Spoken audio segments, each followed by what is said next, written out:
الرحمن الرحيم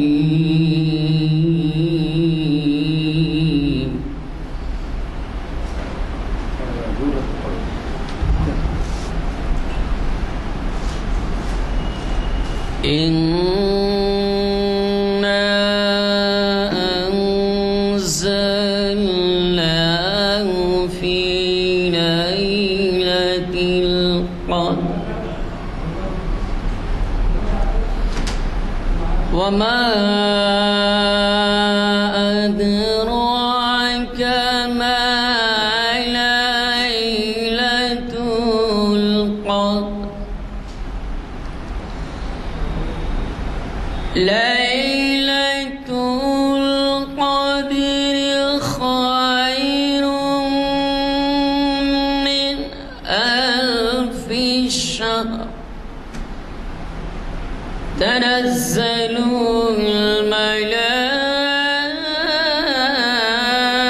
الملائكة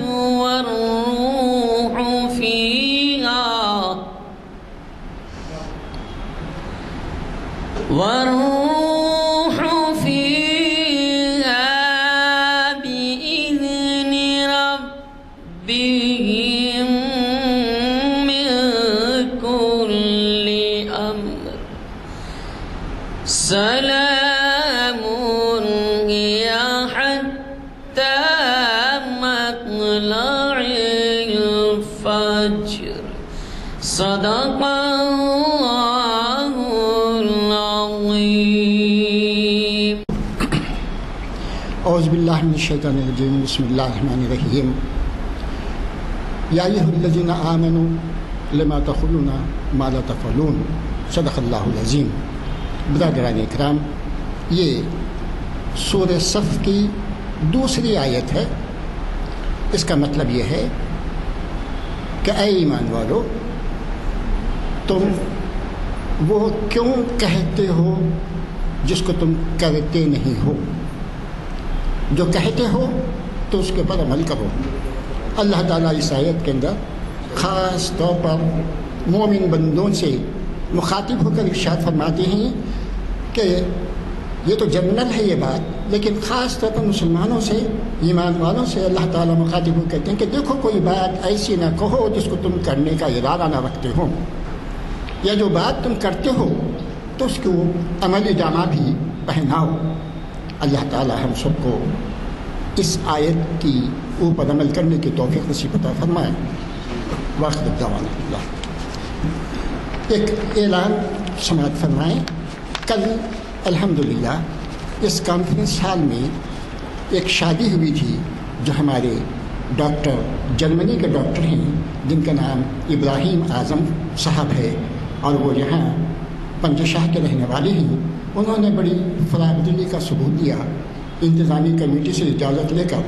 انہوں نے یہ دیواروں کو پینٹ کروایا، اور یہ جو قالین ہیں رکھی ہوئی اور ادھر بھی قالین ہیں انہوں نے عطیہ کے طور پر دیا. اللہ تعالیٰ ان کے اس عطیے کو قبول فرمائے اور انہیں جزائے خیر عطا فرمائے. یہ کارپیٹ تقریباً 23,500 کی ہے، اور یہ پینٹ وغیرہ تقریباً 20 لیٹر کا استعمال ہوا، جو کافی خرچے کی بات تھی. اللہ تعالیٰ ان کو توفیق دی اور انہوں نے ہمارے لیے انتظامی کمیٹی کی اجازت کے ساتھ یہ عمل انجام دیا. آج کے پروگرام کے بارے میں، آج جامع مسجد عالیہ گنج فاؤنڈری کے کانفرنس ہال میں تاریخ اسلام کی 972ویں نشست منعقد ہو رہی ہے. آج 3 سپٹمبر ہے اور بعد نماز عصر اس کا انعقاد عمل میں آ رہا ہے. اس کو مخاطب کرنے والے ہیں پروفیسر سید جہانگیر علی صاحب. یہ ہمارے لیے کوئی اجنبی نہیں ہے. الحمدللہ آپ ڈاکٹر ہیں، پروفیسر ہیں ایفل یونیورسٹی کے، اور آپ نے ہماری پچھلی کئی محفلوں کی رہنمائی کی اور ہمیں مخاطب فرما کر اپنے زرین خیالات سے ہمیں سرفراز کیا. آج کا آپ کا عنوان ہے حضرت عمر رضی اللہ تعالیٰ عنہ کا طریقۂ انتظامی امور. میں درخواست کرتا ہوں پروفیسر صاحب سے کہ وہ آئیں اور مخاطب فرمائیں.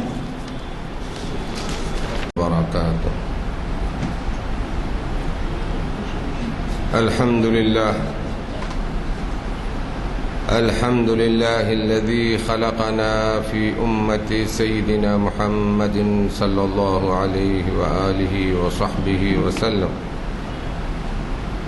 وصلوات الله وسلامه الأتمان الأكملان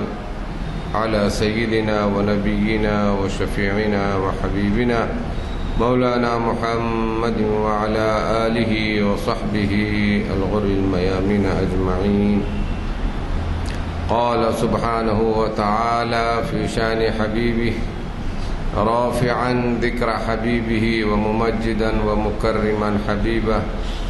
أعوذ بالله من الشيطان الرجيم. إن الله وملائكته يصلون على النبي يا أيها الذين آمنوا صلوا عليه وسلموا تسليما. اللهم صل على سيدنا شفيعنا حبيبنا مولانا محمد وعلى آله وصحبه أفضل صلواتك وعدد معلوماتك بارك وسلم. عزیزان گرامی،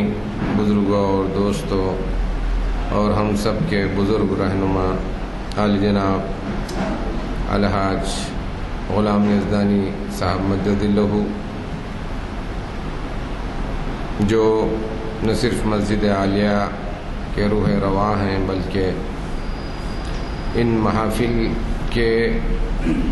بانی بھی ہیں اور عرصے دراز سے ان محافل کے کنوینئر اور منتظم بھی ہیں. الحمدللہ اللہ رب العزت آپ کے اور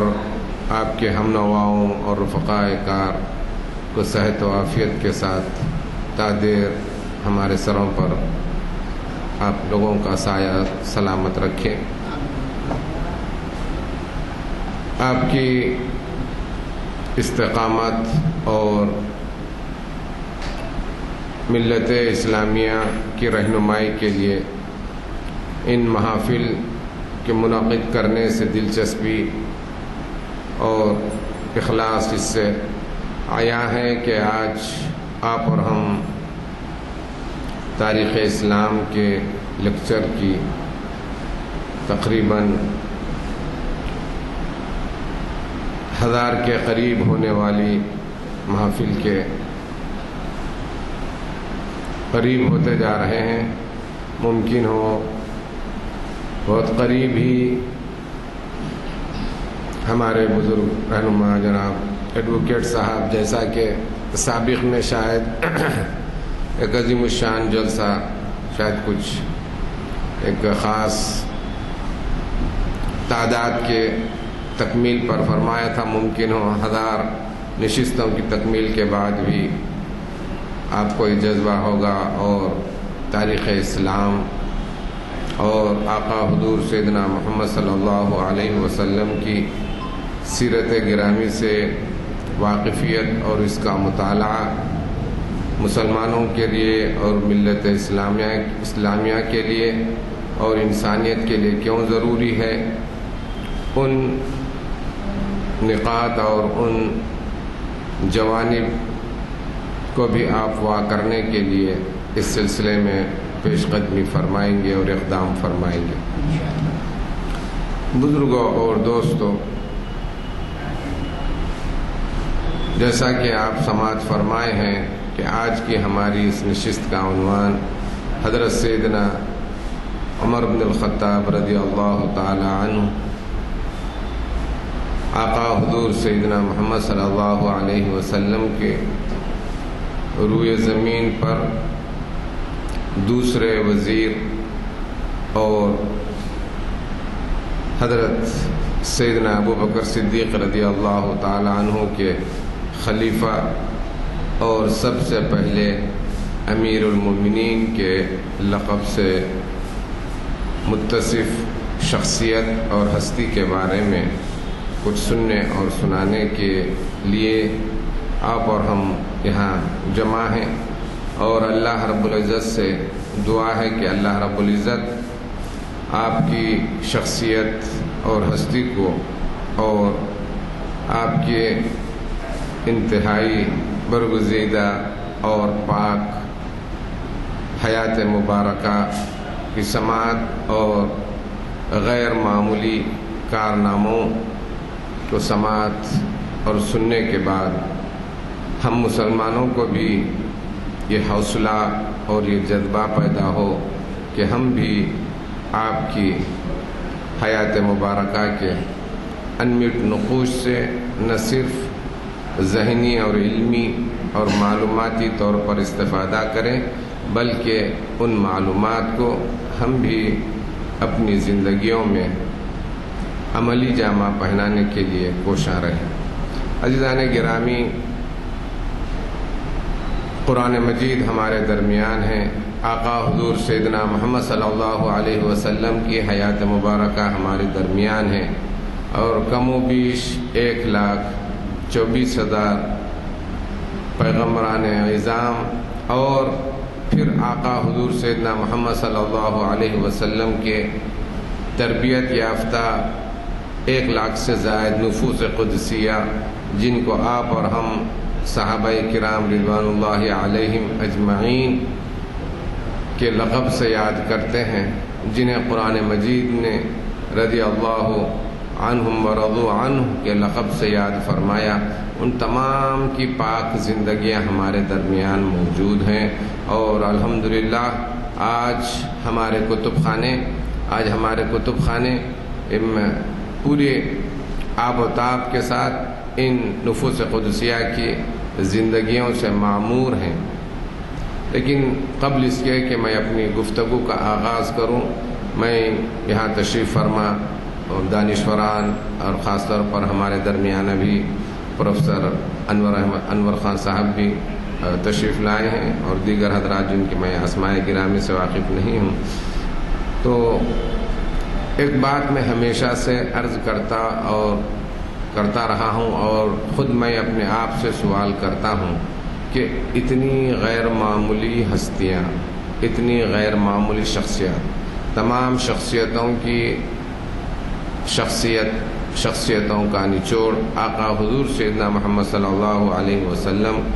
کی سیرت پاک اور آپ کی اعمال جو ہمارے درمیان تقاریر اور احادیث شریفہ کی شکل میں موجود ہیں، ان سب کے ہمارے پاس موجود ہونے کے ہماری زندگیاں اور ہمارے معاشرہ کا حشر یہ کیوں ہے؟ الحمدللہ آج ہمارا شہر حیدرآباد دکن فرخندہ بنیاد احقر جب بھی شہر سے باہر، ملک کے اندر یا ملک کے باہر جب بھی جاتا ہے تو یہ عرض کرتا ہے کہ حیدرآباد ہندوستان کی اسلامی ثقافت کا دارالحکومت اور پایہ تخت ہے۔ اور میں جب یہ کہتا ہوں تو مجھے یہ شرمندگی نہیں ہوتی ہے اور نہ کچھ ہچکچاہٹ ہوتی ہے، اور کوئی صاحب کو کوئی پس و پیش ہوتا ہے اور وضاحت طلب ہوتی ہے تو میں پوری طرح سے اس کی وضاحت بھی کرتا ہوں، جس کے بعد وہ خود بھی اس بات کے قائل ہو جاتے ہیں۔ یہ بات میں اپنے بزرگوں اور احباب کے سامنے اس لیے کہہ رہا ہوں کہ ہم اپنی زندگیاں اور ہمارا رکھ رکھاؤ دوسروں کو دیکھ کر گزارنے کے، میں سمجھتا ہوں کہ میرے اور آپ کے لیے جو صرف اور صرف نمونہ ہونا چاہیے اور ہیں اور یقینی طور پر ہیں، جن کو اللہ رب العزت نے قرآن مجید میں بہترین نمونہ قرار دیا ہے، یہ سب کچھ ہونے کے باوجود ہم اس پراگندگی اور اس مفلوق الحالی اور ذہنی اور فکری انتشار کے شکار کیوں ہیں؟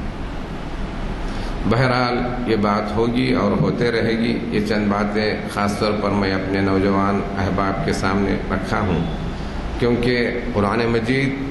صرف تلاوت کے لیے ہی نہیں دیا گیا۔ قرآن مجید کی عطا کا واحد اور بنیادی مقصد اس میں غور کرنا پہلے ہے، اور غور کرنے کے بعد اس کو ہماری زندگیوں میں عملی طور پر لانا اس کا دوسرا اہم ترین رکن ہے اور مقصد حیات ہے۔ لیکن ہم کس حد تک اس کام میں اور اس عمل میں کامیاب ہیں، اس کو ہر مسلمان اپنی زندگی کا لاہ عمل اور اس پر غور کرنے کی ضرورت ہے۔ یہ بات اس لیے بھی آج کے عنوان سے بہت زیادہ متعلق ہے اور چسپیدہ ہے،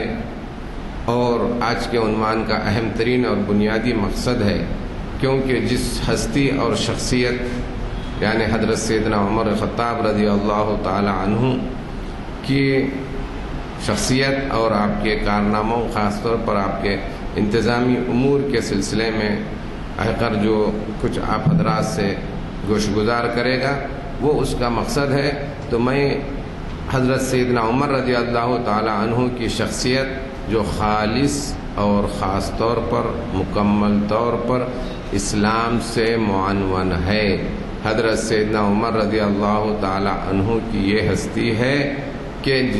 جن کے بارے میں آقا حضور سیدنا محمد صلی اللہ علیہ وسلم نے یہ ارشاد فرمایا کہ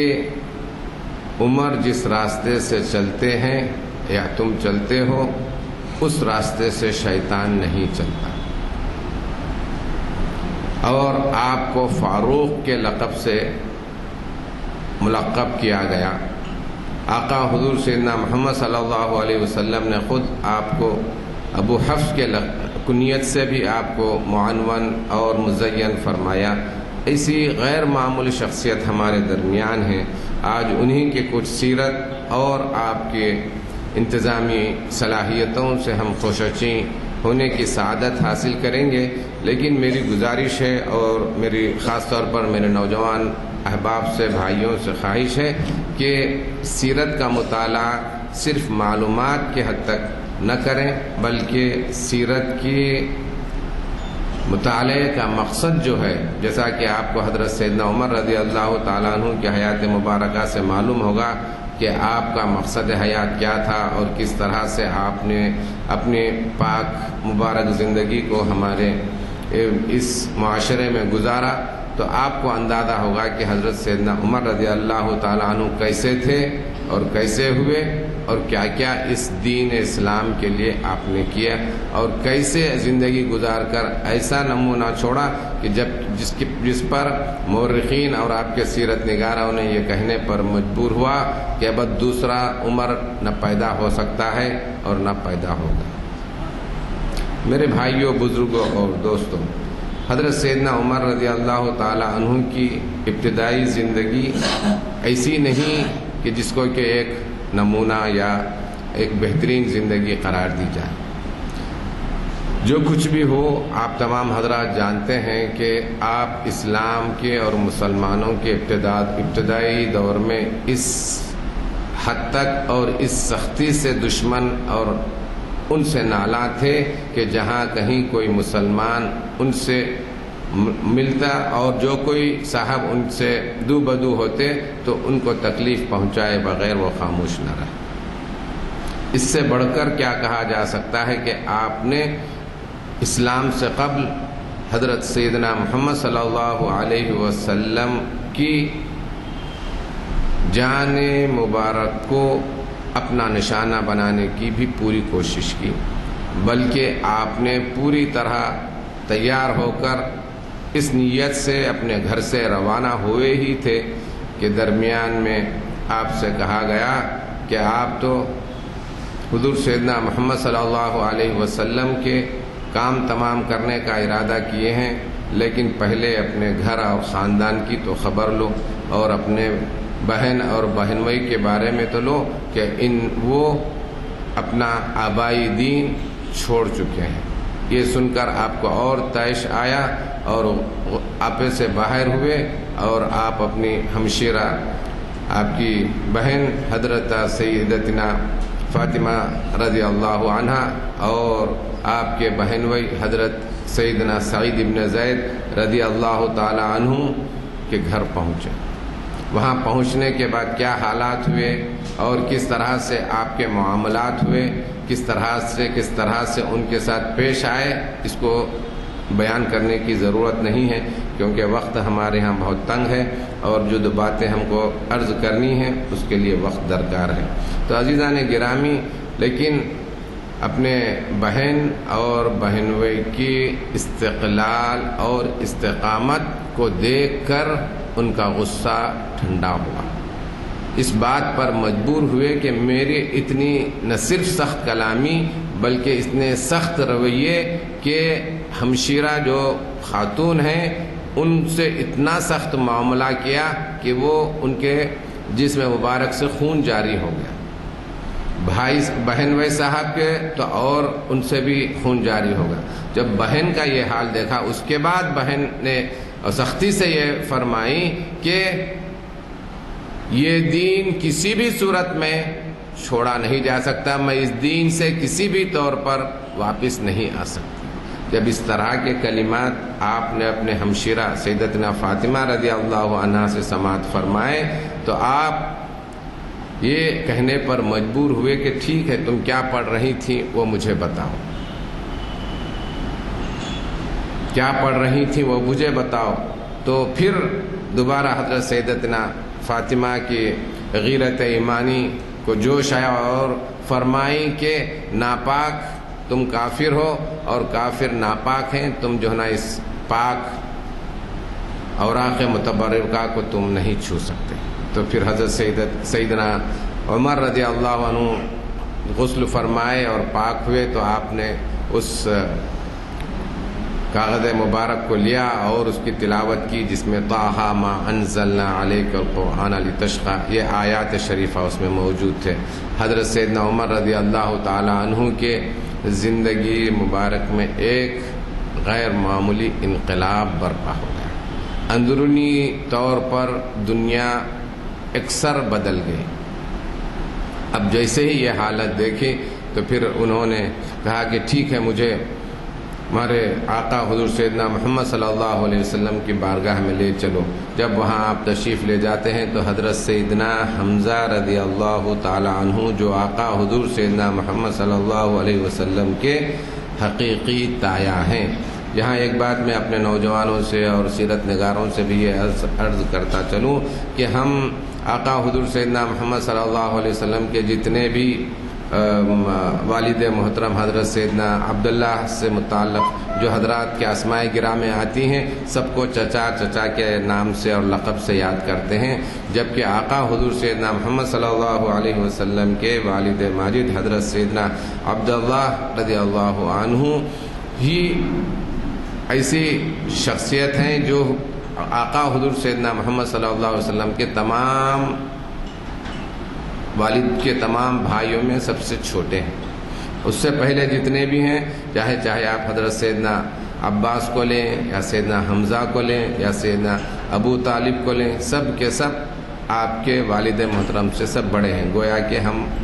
جو خاندانی ہمارے سماجی جو رشتے ہیں ان کے مطابق وہ سب تایا ہیں، چچا کوئی بھی نہیں ہے۔ بہرحال ایک بات یہ آپ سے عرض کیا تاکہ صرف یہ معلومات کے لیے، کیونکہ ہمارے سیرت کی کتابوں میں بھی یہ تحریر کیا جاتا ہے کہ آپ کے چچا حضرت سیدنا عباس، سیدنا حمزہ، دیگر حضرات کے لیے، تو اس بات کو آپ نوٹ فرما لیں کہ کوئی بھی آپ کے لیے کوئی چچا نہیں تھے، سب کے سب آپ کے تایا تھے۔ لیکن ایک ہلکی سی توجیہ یہ بھی ساتھ میں آپ کے عرض کر دوں اور بتاتا چلوں، کیونکہ آپ کے والد محترم ہی سب سے عمر میں چھوٹے تھے، لیکن رتبے کے اعتبار سے آقا حضور سیدنا محمد صلی اللہ علیہ وسلم کے لیے اس معیار پر یا اتنے اونچے درجے پر نہیں تھے، اس وجہ سے ممکن ہو ان کے لیے چچا کا لفظ استعمال کیا جاتا ہو۔ کیونکہ ایک مرتبہ حضرت سیدنا عباس رضی اللہ تعالی عنہ سے دریافت کیا گیا اور پوچھا گیا کہ آپ بڑے ہیں یا حضرت سیدنا عباس رضی اللہ تعالیٰ عنہ بڑے ہیں؟ تو آپ سے حضرت سیدنا عباس رضی اللہ تعالیٰ عنہ جو جن کی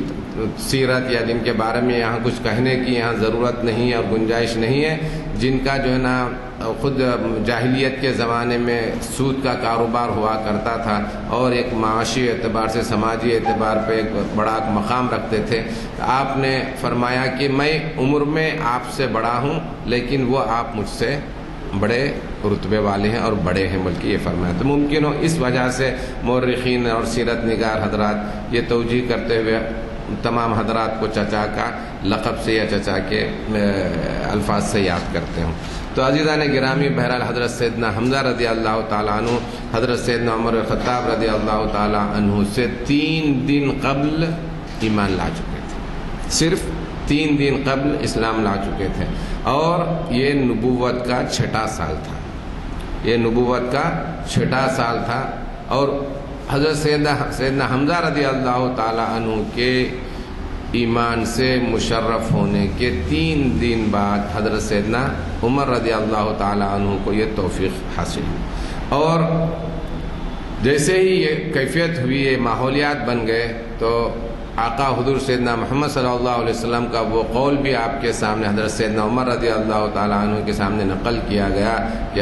ابھی حال ہی میں آقا حضور سیدنا محمد صلی اللہ علیہ وسلم نے اللہ رب العزت کی بارگاہ میں یہ دعا فرمائی تھی کہ اللہم اعز الاسلام باحد العمرین. اے اللہ تو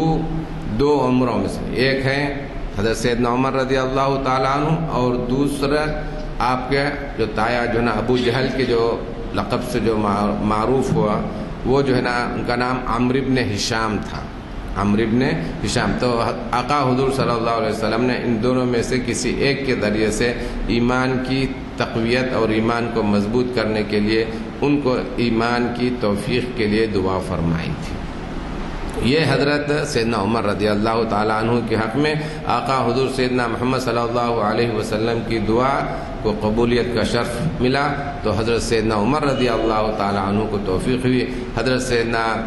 عمر رضی اللہ تعالیٰ عنہ آقا حضور صلی اللہ علیہ وسلم اس وقت جو حضرت زید بن ارقم کے مکان میں تشریف فرما تھے، اور وہیں پر آپ تشریف فرما ہو کر مسلمانوں کی تربیت فرمایا کرتے تھے، ان کو دین اور اسلام سکھایا کرتے تھے. آپ وہاں تشریف لے گئے. اس وقت حضرت سیدنا حمزہ رضی اللہ تعالی عنہ اس وقت دربان اور دروازے پر کھڑے تھے اور حضور صلی اللہ علیہ وسلم کی نگرانی میں موجود تھے. تو اس وقت آپ کا مشہور جو جملہ ہے، آپ نے فرمایا کہ اگر وہ ٹھیک نیت سے آتے ہیں تو ٹھیک ہے، ورنہ اسی تلوار سے ان کا کام تمام کر دیا جائے گا. جیسے ہی آپ گھر میں داخل ہوئے، آقا حضور سیدنا محمد صلی اللہ علیہ وسلم نے الفاظ فرمایا، اما آنا الوقت یا عمر، کیا عمر وہ وقت نہیں آیا ابھی؟ تو آقا کے سامنے حضرت سیدنا عمر رضی اللہ عنہ نے ارشاد فرمایا، اشہد اللہ الہ الا اللہ واشہد ان محمدًا عبدہ ورسولہ. تو عزیزان گرامی، جیسے ہی حضرت سیدنا عمر رضی اللہ عنہ اسلام قبول فرمائے، تو جیسا کہ حضرت سیدنا عبداللہ ابن مسعود رضی اللہ تعالیٰ عنہ کا مشہور قول ہے، اور اسی طرح سے دیگر بڑے بڑے جو ہے نا جو مورخین ہیں ان کا یہ قول ہے، یہ فرمایا جاتا ہے کہ حضرت سیدنا عمر رضی اللہ تعالی عنہ کے اسلام لانے کی وجہ سے مسلمانوں کو نہ صرف تقویت ملی بلکہ اسلام کو عزت نصیب ہوئی. جیسا کہ آقا حضور سیدنا محمد صلی اللہ علیہ وسلم نے رب العزت کی بارگاہ میں دعا فرمایا تھا کہ احد العمرین کا فرمایا کہ سب سے تیز 2 عمروں میں جو سب سے تیز ہیں. بعض روایتوں میں احد العمرین ہے اور بعض روایتوں میں اس کو احد العمرین بھی کہا جاتا ہے، یعنی جو سب سے تیز طاقتور. اور سیدنا عمر رضی اللہ عنہ کی شخصیت کا یہ عالم ہے کہ آپ کو ممکن عموماً کتابوں میں نہیں ملتا پڑھنے کے لیے. تو حضرت سیدنا عمر رضی اللہ عنہ بہت دراز قد کے تھے، اور جب آپ پیدل چلتے تو یوں معلوم ہوتا کہ آپ سوار ہیں، اور جب آپ گھوڑے پر سوار ہوتے تو آپ کو جس طرح سے ہم کو کوشش کرنی پڑتی ہے گھوڑے پہ سوار ہونے کے لیے، حضرت سیدنا عمر رضی اللہ تعالیٰ عنہ کو کسی بھی قسم کی کبھی بھی اس طرح کی کوشش نہیں کرنی پڑتی، بلکہ آپ جیسے کہ گھوڑے کا کان پکڑ کر ایک پیر اس پر، جیسا کہ ہم اپنی ایک چھوٹی سواری جیسے آج کے ماحول میں سائیکل یا اس سے بھی کم سواری میں سوار ہوتے ہیں، اس سے کم درجے کی، اتنی آسانی سے آپ سوار ہو جاتے. اور جب آپ گھوڑے پر سوار ہو جاتے تو لکھنے والوں نے لکھا ہے کہ آپ کے پائے مبارک زمین سے جو ہے نا رگڑے ہوتے. تو اتنے آپ کی جو ہے نا شخصیت کا عالم تھا، اور رہے بھی یہی. اور جس وقت آپ اسلام قبول کیے اس وقت آپ کی عمر شریف 26 سال کی رہی،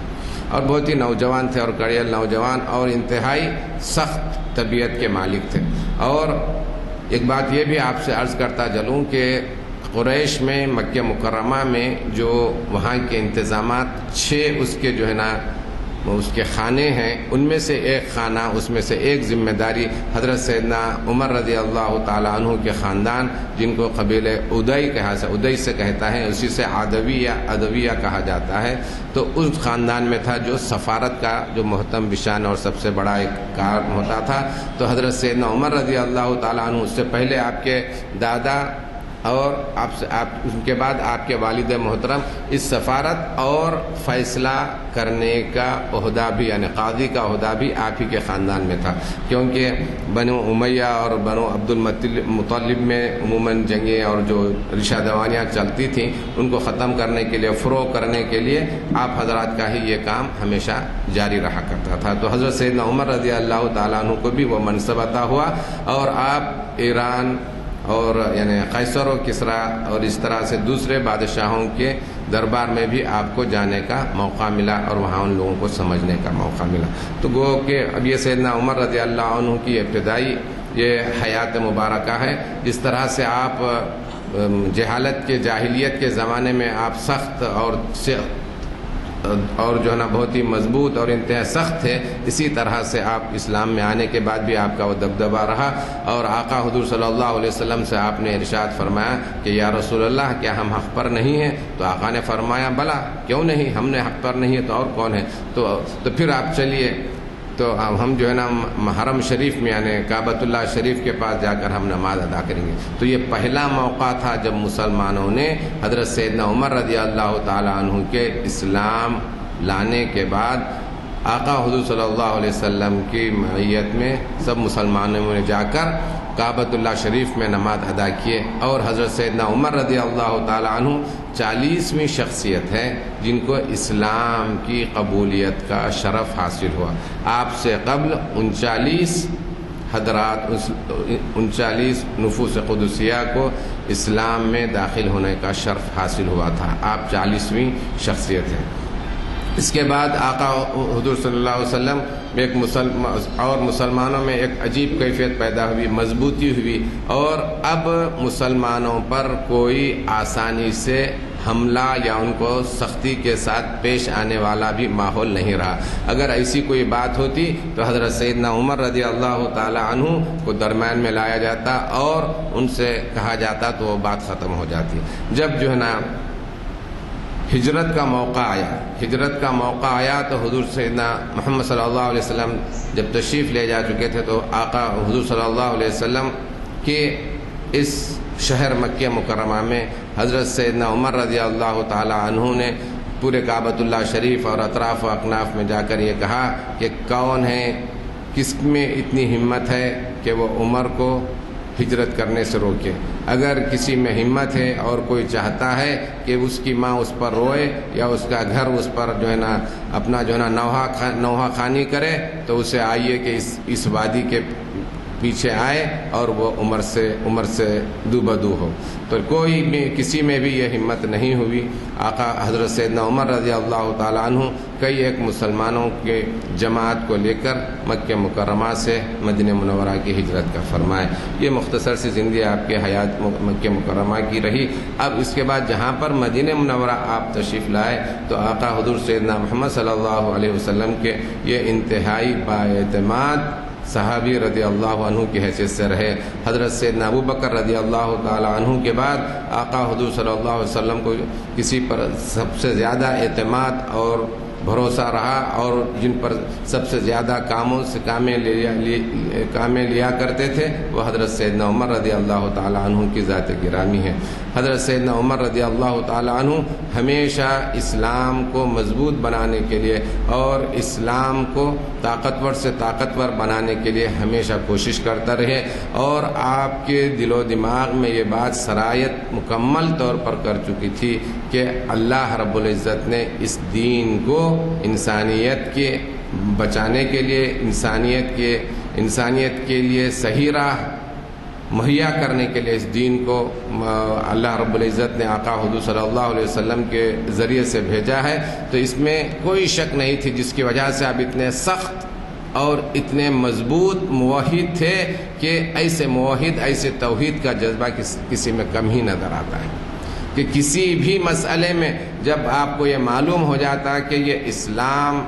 کا یہ حکم ہے، اللہ رب العزت نے یہ فرمایا ہے، آقا حضور صلی اللہ علیہ وسلم نے اس کا یہ فیصل فرمایا ہے، تو پھر اس کے بعد کسی بھی طرح اس مسئلے میں نہ پس و پیش فرماتے اور نہ کسی سے پوچھ گچھ کرتے، بلکہ فوراً اس کو عملی جامہ پہنانے کے لیے تیار ہو جاتے۔ بزرگوں اور دوستوں، آپ جو ہے نا سب سے پہلے جب مدینہ منورہ تشریف لائے تو آپ جو ہے نا جنگ بدر کا موقع آیا۔ جنگ بدر کے موقع میں یہاں سے اب آپ کے کارناموں کا ایک آغاز آ جاتا ہے، جو ہے نا جو کبھی بھی آپ گمنام نہیں رہے، لیکن اب آپ کو وہ موقع آ گیا اور اللہ رب العزت نے آپ کو ان مصروفیات میں لگا دیا جن مصروفیات سے نہ صرف اسلام کو تقویت ملی بلکہ اسلام ایک فیصل دین کی حیثیت سے آپ جو ہے نا دنیا میں متعارف ہوا، جس میں کسی قسم کا شک و شبہ نہیں ہے۔ اللہ رب العزت نے جو فرما دیا بس وہ حرف آخر ہے، اس کو ایک مسلمان ہونے کی حیثیت سے ربامہ لانا چاہیے۔ یہ حضرت سیدنا عمر رضی اللہ تعالی عنہ کی زندگی کا مطمح اور آپ کی مقصد حیات ہے، اس کے علاوہ کوئی اور بات نہیں۔ کسی بات میں بھی آپ نے کبھی بھی ذرہ برابر نہ آقا حضور صلی اللہ علیہ وسلم سے کسی سے گفت و شنید فرمائے کہ یہ ایسا نہیں ہو سکتا، کیا یہ ایسا ہو سکتا ہے؟ جیسے ہی آپ کو حکم ملا اور یہ آپ کو معلوم ہوا کہ یہ وہی ہے تو ختم ہو گیا۔ آپ اس کام کے لیے آپ تیار ہو جانا اور اس کام کو روبہ لانا آپ کی زندگی کا مقصد اولین و آخرین ہو جاتا۔ چنانچہ آپ جانتے ہیں کہ جنگ بدر میں جس طرح سے مسلمانوں کی کامیابی ہوئی، اس وقت سب سے بڑا مسئلہ جو پیش آیا وہ جو ہے نا مکہ مکرمہ کے قیدیوں کا مسئلہ درپیش ہوا۔ ایک بڑی تعداد جس میں جو ہے نا قریش کے بڑے بڑے سرداران اور بڑے نامور لوگ اس میں جو ہے نا قید ہو کر مسلمانوں کے ہاتھ آئے۔ اس وقت جو ہے نا آقا حضور صلی اللہ علیہ وسلم کے ساتھ دریافت فرمایا اور مشورہ فرمایا کہ کیا معاملہ کیا جائے۔ حضرت سیدنا ابو بکر صدیق رضی اللہ تعالی عنہ ارشاد فرمایا کہ یا رسول اللہ یہ سب آپ ہی کے رشتہ دار ہیں، آپ ہی کے عزیز و اقارب ہیں، تو ان کے ساتھ آپ کچھ لے دے کر آپ جو ہے نا آپ ان کو چھوڑ دیجئے۔ ایسے ماحول میں حضرت سیدنا عمر رضی اللہ تعالی عنہ کی پھر وہ ایمان کی وہ جو مضبوطی، صلابت، پختگی پھڑک اٹھی اور فرمایا یا رسول اللہ یہ جتنے کفار ہیں ان کا سب کا کام تمام کر دیا جانا چاہیے، ان سب کا کام تمام کر دیا جانا چاہیے اور کسی کو بھی رہنے نہیں دیا جانا چاہیے اور زندہ نہیں چھوڑنا چاہیے۔ آخر میں جو وحی آئی وہ حضرت سیدنا عمر رضی اللہ تعالیٰ عنہ کی اسی رائے کے مطابق ہوئی۔ اسی لیے بتلایا جاتا ہے کہ آقا حضور سے دو چیزیں میں آپ کو اہم ترین آپ سے حضرت سیدنا عمر رضی اللہ عنہ سے متعلق عرض کروں گا، پھر اس کے بعد ہم مسلمانوں کے لیے ہم کو کیا اسے رہنا چاہیے اور کیسے رہ سکتے ہیں ہم آج کے معاملے میں، اور کیسے ہم حضرت سیدنا عمر رضی اللہ تعالی عنہ کی زندگی سے سبق اور آپ کی زندگی میں اپنے زندگی کی روشنی میں اپنے لیے لاہ عمل طے کر سکتے ہیں۔ یوں نہ سمجھیں، آپ بالکل یوں نہ سمجھیں کہ یہ معاملہ صرف سیدنا عمر رضی اللہ تعالی عنہ کے حد تک ہی محدود تھا، اب اس کے بعد جو ہے نا اس طرح سے جو ہے نا کوئی روشنی اور رہنمائی یا اللہ تعالیٰ کی نصرت پھر جو ہے نا مسلمانوں کے ساتھ ممکن نہیں ہے۔ میرے بھائیوں، بزرگوں اور دوستوں، آقا حضور سیدنا محمد صلی اللہ علیہ وسلم نے حضرت سیدنا عمر رضی اللہ تعالی عنہ کے متعلق ارشاد فرمایا کہ سابقہ امتوں میں ہر نبی کی امت میں ایک محدث ہوا کرتا تھا، ایک محدث ہوا کرتا تھا، اور مجھے امید ہے کہ میری امت کے محدث وہ عمر یعنی سیدنا عمر رضی اللہ تعالیٰ عنہ۔ اب یہ محدث کون ہوتے ہیں میں آپ سے عرض کروں، یہ عموماً واقف نہیں ہے۔ محدث کا مطلب ہوتا ہے گفتگو کیا ہوا، یا یوں فرمائیے اگر سمجھنا آپ چاہتے ہیں، ایک تو محدث ہوتا ہے گفتگو کرنے والا، محدث گفتگو کیا ہوا جس پر گفتگو کی گئی، یعنی مطلب یہ کہ یہ ایسی ہستی ہوتی ہے جن کی مزاج میں اللہ رب العزت حق کو ودیعت فرما دیتا ہے، اور جو ان کی گفتگو ہوتی ہے ان کی گفتگو اور ان کے مزاج کے مطابق اللہ رب العزت بھی وہی نازل فرماتا ہے۔ یہ ہے محدث۔ تو روایتیں پوری طور پر موجود ہیں، ایک نہیں، دو نہیں، تین نہیں، اس سے کئی زائد مرتبہ اللہ رب العزت نے حضرت سیدنا عمر رضی اللہ تعالی عنہ کی رائے کے مطابق وحی نازل فرمائی۔ چاہے حجاب کا مسئلہ ہو، اس وقت جو ہے حضرت سیدنا عمر رضی اللہ تعالی عنہ نے امہات المومنین کے حوالے سے آقا حضور صلی اللہ علیہ وسلم کی بارگاہ میں ارشاد فرمایا تھا تو اسی وقت وحی نازل ہوئی۔ اسی طرح سے جو ہے نا آپ یہ ابھی عرض کیا یہ بدر کے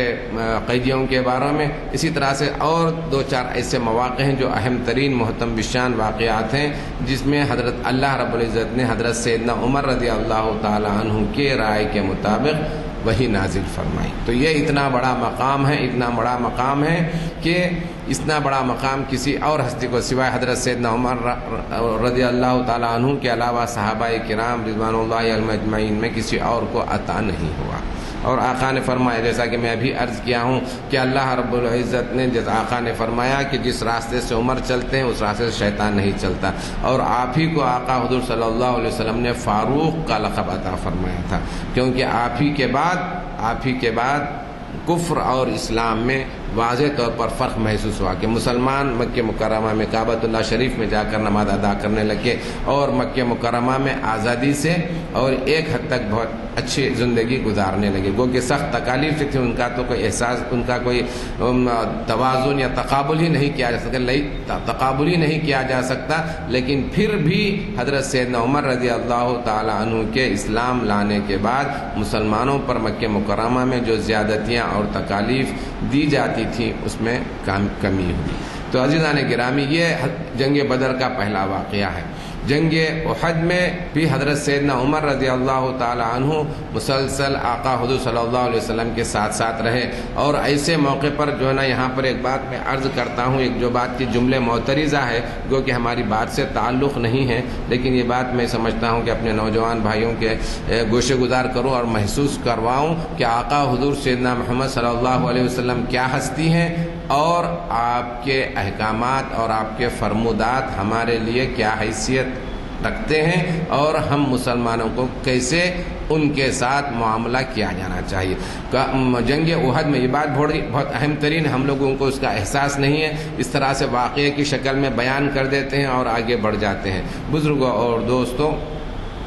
جنگ احد میں آقا حضور صلی اللہ علیہ وسلم نے ایک موقع پر ارشاد فرمایا تھا کہ حالات کچھ بھی ہوں، چاہے کامیابی تمہارے قدم جو چومے یا جو ہے نا دشمن کا کتنا ہی سخت ترین حملہ تم پر ہو، چاہے کتنے ہی سخت ترین حالات سے تم گزرو، لیکن اس جگہ سے کسی بھی صورت میں نہیں ٹلنا، نہیں ہٹنا۔ لیکن جب مسلمانوں نے دیکھا کہ مسلمانوں کا پڑلا بھاری ہے اور مسلمانوں کو کامیابی میسر ہو رہی ہے تو اس وقت مسلمان اس جگہ کو چھوڑ دیے۔ چھوڑنے کا نتیجہ یعنی چھوڑنا کیا تھا؟ یہ عدول حکمی تھی آقا حضور صلی اللہ علیہ وسلم کی، آقا حضور صلی اللہ علیہ وسلم کی عدول حکمی تھی، جس کا عذاب اس شکل میں نازل ہوا کہ اس وقت فوراً دشمن، اس وقت حضرت خالد ابن ولید جو ابھی تک اسلام نہیں لائے تھے، وہ اپنے جتھوں کے لے کر اس پیچھے سے آئے اور مسلمانوں پر حملہ بول دیا، جس کی وجہ سے کئی مسلمان اس عدول حکمی کے نتیجے میں شہید ہو گئے۔ ایک چیز محسوس کرنے کی کہ آج ہماری زندگیاں جس انداز سے جس ڈگر پر چل رہی ہیں اور جن حالات سے ہم اور آپ دو چار ہیں، یوں سمجھ لیجئے میں دو باتیں عرض کرتا ہوں۔ ایک تو آپ کے جنگ احد کا واقعہ اور جنگ احد کی یہ عملی شکل ہمارے اور آپ کے سامنے موجود ہے، اور ہم مسلمانوں کو خاص طور پر امت کے علماء کرام اور دانشوران کی یہ ذمہ داری ہے کہ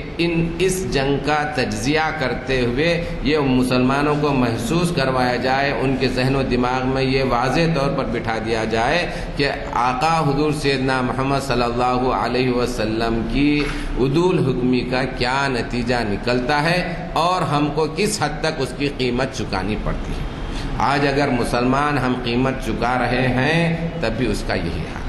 آپ کی اس کی نتیجہ ایک بات قرآن مجید کی ایک آیت شریفہ رکھتا ہوں گو کہ اس سے ہمارے موضوع سے بالکل ظاہری طور پر متعلق نہیں ہے، لیکن اس وقت میری جو سب سے بڑی خواہش، میرا اس وقت سب سے بڑا ایک جو مزاج میں آپ کے سامنے عرض کر رہا ہوں کہ مسلمان آج جن کے پاس قرآن مجید ہے، جن کے پاس حدیث شریف ہے، آقا حضور صلی اللہ علیہ وسلم کا عملی نمونہ ہمارے درمیان ہے، اس کے بعد اگر یہ امت ٹھکراتے پھر رہی ہے، یہ امت جو ہے نا اس جو ہے نا پریشانی اور بیتابی کے ماحول میں زندگی گزار رہی ہے، تو اس کی کیا وجوہات ہیں، کیا اسباب ہیں، اس پر ہم کو غور کرنے کی ضرورت ہے۔ علماء کرام، مجھے کسی کی تنقیص کرنے یا کسی کو ڈیگریڈ یا ڈیفیم نہیں کرنا ہے، لیکن یہ امت کو، مسلمانوں کو یہ بات اچھی طور پر، واضح طور پر سمجھ میں آ جانی چاہیے، سمجھا دی جانی چاہیے کہ ساری بے راہ روی، ساری کج روی جو آج مسلمانوں کے درمیان ہے، قرآن مجید اور حدیث شریف کو چھوڑ کر جو ہم دوسرے طریقے ہم اپنا لیے ہیں، اس کا نتیجہ ہے کہ آج مسلمان رہنما، قائد، گائیڈ، مرشد ہونے کے آج مسلمان بے راہ روی کی زندگی پر اٹا ہے اور پریشانی کی زندگی گزر رہا ہے، کیونکہ برنارڈ شاہ نے کہا تھا کہ اگر، ایک بات بہت اہم ترین عرض کر رہا ہوں، کہ برنارڈ شاہ نے کہا تھا کہ اگر ساری دنیا کے مسائل ایک علاقے کے، خطے کے نہیں، ساری دنیا کے مسائل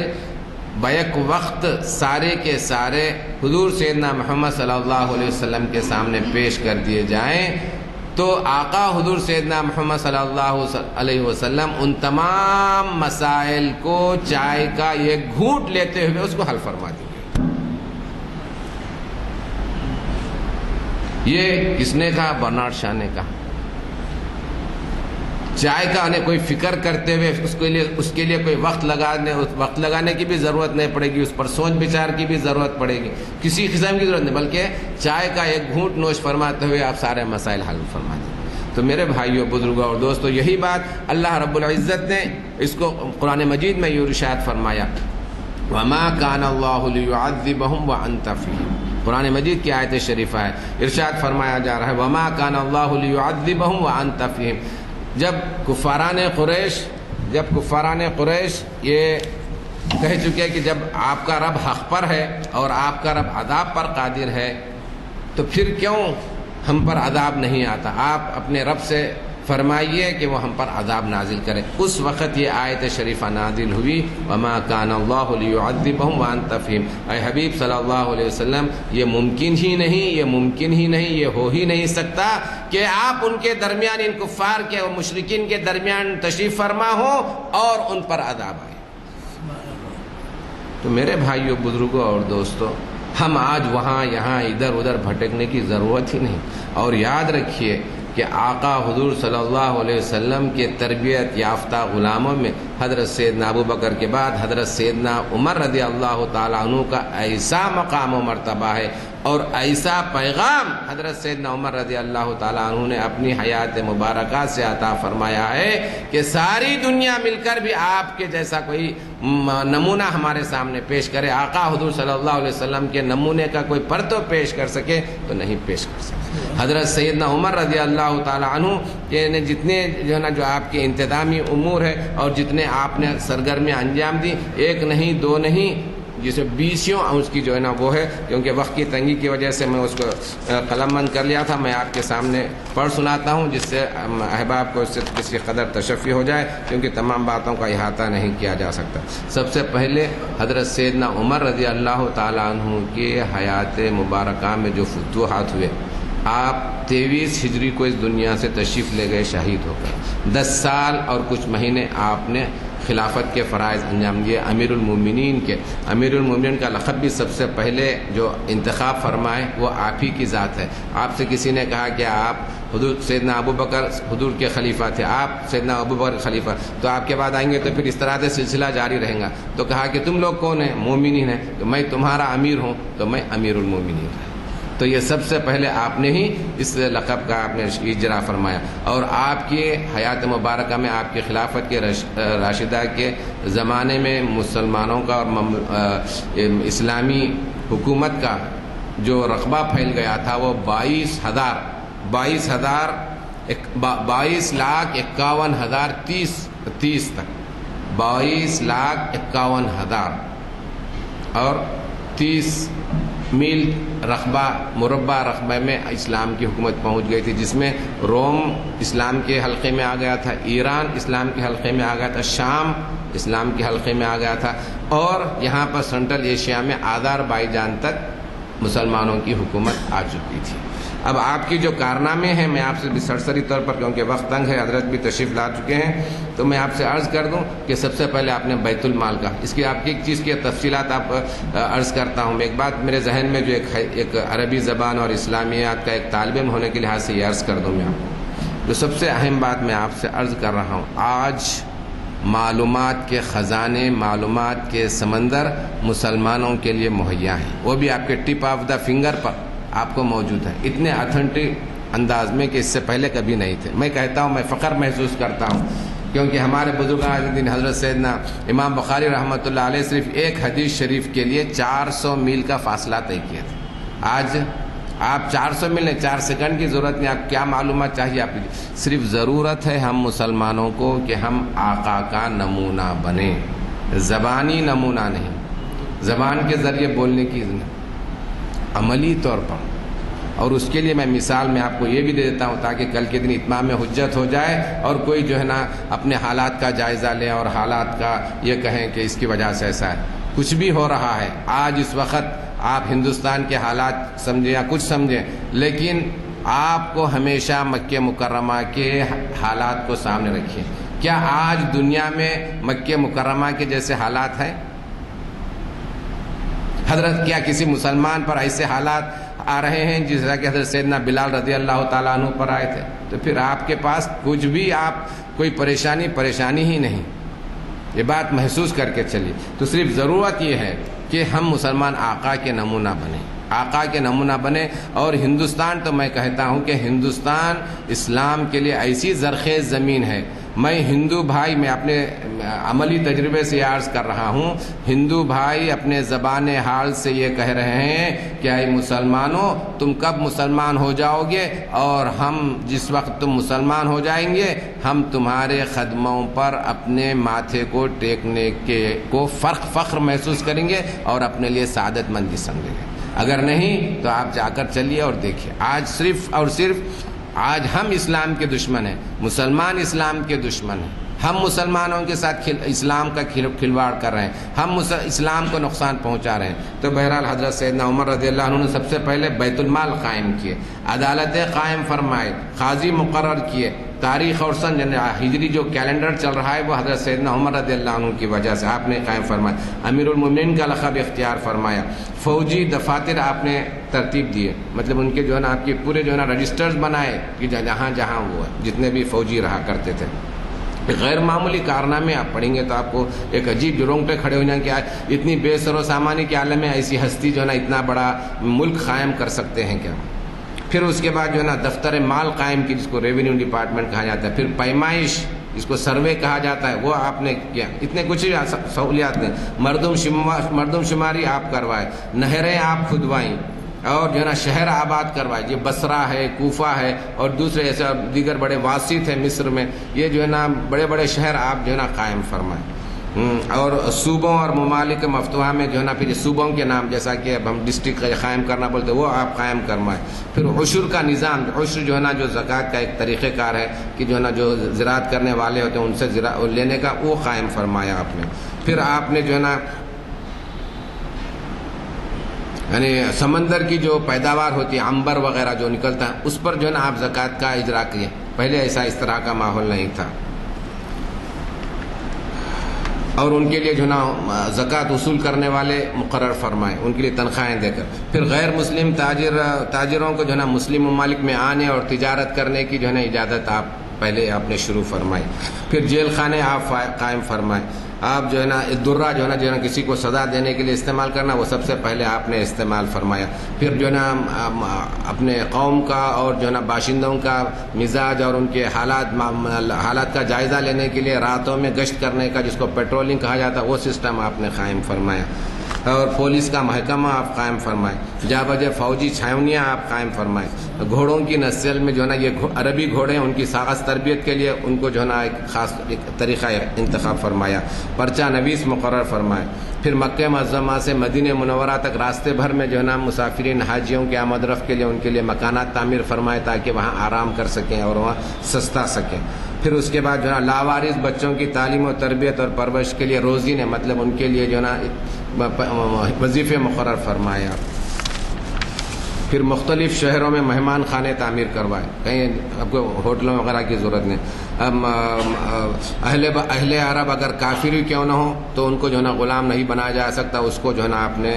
رائل ڈگری آپ نے کی۔ پھر اس کے بعد مفلوق الحال عیسائیوں اور یہودیوں کے لیے وظیفے مقرر فرمائے، روزی نے مقرر، پھر دفاتر قائم فرمائے، معلموں یعنی ٹیچرز کے لیے جو ہے نا ان کے لیے تنخواہیں مقرر فرمائے۔ پھر قرآن مجید کا ترتیب کا کام جو آپ کے مشورے سے سیدنا ابو بکر رضی اللہ تعالیٰ عنہ کے وقت میں شروع ہوا تھا اس کو جو ہے نا پورے اہتمام کے ساتھ تکمیل فرمایا اور قرآن مجید کے نسخے تقسیم فرمائے۔ پھر جو ہے نا قیاس کا اصول جو ہے نا فقہ کا ایک بہت بڑا ایک اہم منصب ہے اور ایک اہم ایک اس کا ایک فورتھ وہ ہے نا اس کا پلر ہے قیاس، اس کا آپ کا اجرا فرمایا، اور آپ کے اس سلسلے میں بیسیوں جو ہے نا بیسیوں کے ہزاروں کہتے ہیں، ہزاروں آپ کے فیصلے اور فقہ کے جو ہے نا مسائل ہیں۔ پھر اس کے بعد جو ہے نا ایک فرائض میں ایک اول کا مسئلہ ہے وہ جو ہے نا اس میں یعنی میراث تقسیم کرنے میں اس کو آپ نے ایجاد فرمایا۔ پھر نماز تراویح کی جماعت آپ نے قائم فرمائی، اور جو ہے نا شراب کے لیے 80 کوڑوں کی حد آپ نے جاری فرمائی۔ تجارت کے گھوڑوں پر زکوٰۃ آپ نے مقرر فرمائی، اور بنو تغلب کے عیسائیوں پر زکوٰۃ کے بجائے جو ہے نا جزیہ مقرر فرمایا۔ وقف کا طریقہ آپ نے ایجاد فرمایا۔ نماز جنازہ میں 4 تکبیروں پر اجماع کروایا آپ نے۔ مساجد میں واعظ کرنے کے طریقے کو آپ نے ہی سب سے پہلے کیا، اور سب سے پہلے واعظ حضرت جو ہے نا تمیم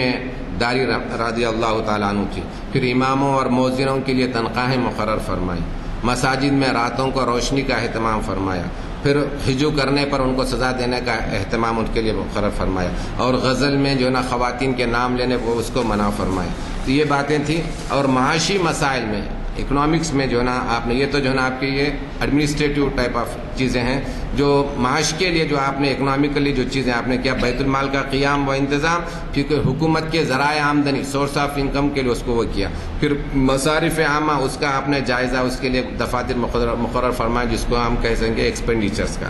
آپ کے معاشی فروغ کے لیے کوششیں کہ کیسے طرح جو ہے نا ریونیو جنریٹ کیا جانا چاہیے۔ پھر اس کے بعد نظام احتساب اکاؤنٹیبلٹی کا نظام بھی وہ قائم کیا۔ اس کو اگر میں بیان کرتے رہوں اور جو مثالیں آپ کے سامنے دوں، ایک مثال میں وقت کو کہ تنگ ہے لیکن عرض کروں، ایک مرتبہ حضرت سیدنا عمر رضی اللہ تعالیٰ عنہ باہر تشریف لے جا رہے تھے، تو حضرت سیدنا علی رضی اللہ عنہ نے دریافت فرمایا کہ کہاں جا رہے ہیں امیر المومنین؟ تو کہا کہ جو ہے نا جو صدقے کا جو اونٹ تھا وہ جو ہے نا اپنے جو ہے نا اس کے جو باؤنڈری سے نکل کر باہر گیا، اس کی تلاش میں جا رہا ہوں، اس کی تلاش میں جا رہا ہوں اس کو حاصل کرنے کے لیے۔ تو حضرت سیدنا علی رضی اللہ تعالیٰ عنہ کا بہت مشہور قول ہے اس وقت، آپ نے فرمایا کہ اے عمر تم اپنے بعد آنے والوں کے لیے اپنا کام بہت دشوار کن بنا دیں، بعد آنے والوں کے لیے خلافت کا کام بہت دشوار بنا دیں، کیونکہ اس طرح تک اس حد تک آپ نے ایسی مثال قائم کی، اپنے جو ہے نا باؤنڈری سے جو ہے نا اونٹ نکل کر گیا ہے، اس کی تلاش میں اس کو دوبارہ واپس لانے کے لیے خود امیر المومنین تشریف لا رہے ہیں۔ اس وقت حضرت سیدنا علی رضی اللہ عنہ یہ ارشاد فرما رہے ہیں کہ بعد آنے والوں کے لیے تم خلافت کا کام، خلافت کی جو سرگرمیاں ہیں، خلافت کی جو ذمہ داریاں ہیں، جو واجبات ہیں، کام انجام دینا بہت مشکل اور کٹھن بنا دیا تم نے۔ کیا کیا ایک خلیفۃ المسلمین امیر المومنین کے کیا کیا فرائض ہیں، بلکہ آپ کے سامنے عرض کروں یہاں تک حضرت سیدنا عمر رضی اللہ عنہ نے فرمایا کہ اگر فرات کی ندی کے کنارے اگر کوئی بکری وہاں پر بھی اگر گئی ہے تو اس کے بارے میں بھی مجھے ڈر ہے کہ کہیں کل قیامت کے دن اللہ تعالیٰ مجھ سے پوچھے گا۔ تو یہ حد تک اکاؤنٹیبلٹی کا تو کوئی تصور نہیں حضرت سیدنا عمر رضی اللہ تعالیٰ عنہ، یعنی یہاں پر وقت تنگ ہے اس لیے نہیں۔ پھر یہ اس کے بعد جو ہے نا یہ چند آپ کے یہ کارنامے اور آپ کے جو ہے نا انیشیٹیوز ہیں جو ہے نا بعد کے خلفاء کے لیے بہت آسان رہا۔ اس کے بعد جو ہے نا اسلام نے جو مسلمانوں نے جو ترقی عطا فرمائی آپ دیکھنا ہے تو اموی دور دیکھیے، عباسی دور دیکھیے، اس کے بعد کے دور دیکھیے۔ بہرحال ایک بات یہ سمجھ کر چلیے کہ حضرت سیدنا عمر ہی نے یہ ارشاد فرمایا جب آپ جو ہے نا بیت المقدس کی چابیاں لینے کے لیے آپ تشریف لے گئے تھے، جب حضرت ابو عبیدہ نے آپ کے جسم مبارک کپڑوں پر 10 پیوند اور انتہائی سادگی لباس آپ نے دیکھا تو فرمایا کہ امیر المومنین کچھ اچھے یہاں کے ایرانی لوگ ہیں، یہ جو ہے نا زرخ برق انداز میں رہتے ہیں، آپ کچھ اچھا لباس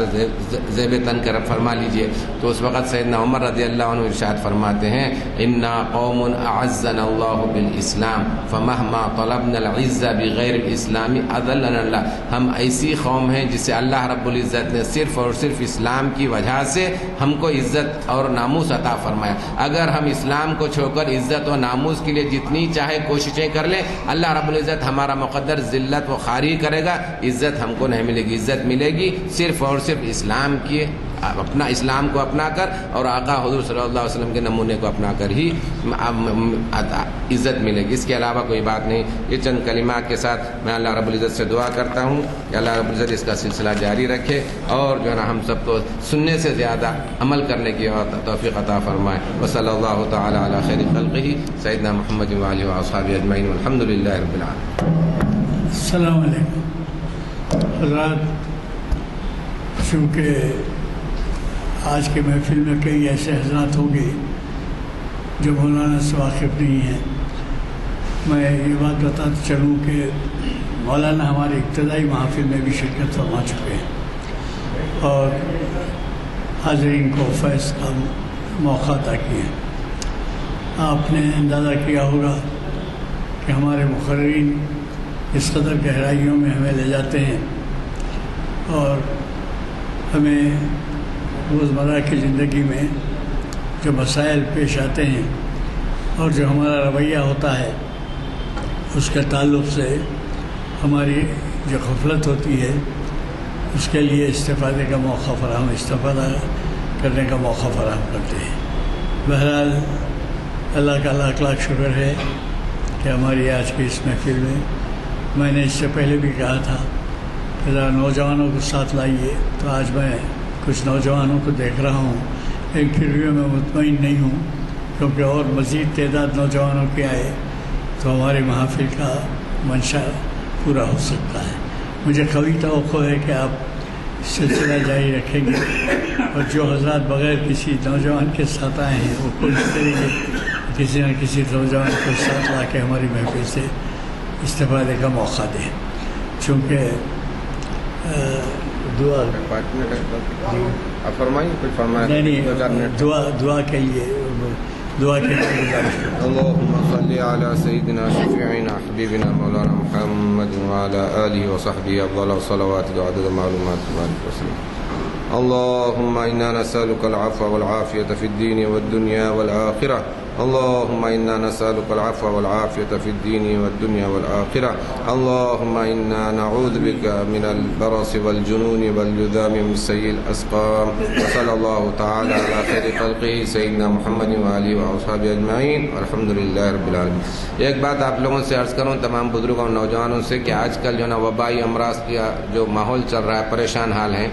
یعنی آقا حضور صلی اللہ علیہ وسلم نے ارشاد فرمایا کہ جو کوئی مسلمان صبح فجر کی نماز کے بعد 3 مرتبہ بسم اللہ الذی لا یضر مع اسمہ شیء فی الارض ولا فی السماء وهو السمیع البصیر 3 مرتبہ اور یہی چیز کو 3 مرتبہ مغرب کی نماز کے بعد پڑھ لیں تو آقا حضور صلی اللہ علیہ وسلم نے اس بات کا یہ فرما لیا، وعدہ فرمایا ہے اور ضمانت دی ہے کہ اس کو کسی قسم کی کوئی جو ہے نا وبائی